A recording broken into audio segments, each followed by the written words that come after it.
বন্ধুসকল, লৈ আনিছোঁ তোমালোকলৈ এটা ভাল খবৰ। মৰাণ কলেজৰ এটা ৰিক্ৰুইটমেণ্ট হৈছে। Moran college recruitment 7 assistant professor, library assistant আৰু গ্ৰেড 4 পোষ্ট মুকলি হৈছে নতুনকৈ। তোমালোকে যদি আবেদন কৰিব বিচৰা, আবেদন কৰিব পাৰিবা।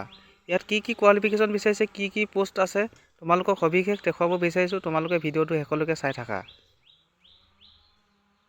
ইয়াত দিছে Moran college last date 15 days, মানে 15 দিনৰ ভিতৰত তোমালোকে আবেদন কৰিব লাগিব। 1 নম্বৰটো হৈছে এছিষ্টেণ্ট প্ৰফেচৰ, 5টা পোষ্ট মুকলি হৈছে। ছাবজেক্ট ৱাইজ ভেকেঞ্চি হ'ব বটানী, কেমেষ্ট্ৰি, ফিজিক্স বিভাগত। এডুকেশ্যন কোৱালিফিকেশ্যনবিলাক এনেদৰে দিয়া আছে, তোমালোকে ধুনীয়াকৈ চাই লোৱা। 2 নম্বৰটো হৈছে এছিষ্টেণ্ট লাইব্ৰেৰী এছিষ্টেণ্ট। ইয়াৰ পোষ্ট হৈছে এটা মুকলি হৈছে। এডুকেশ্যন কোৱালিফিকেশ্যন বিচাৰিছে graduate in arts, science, commerce,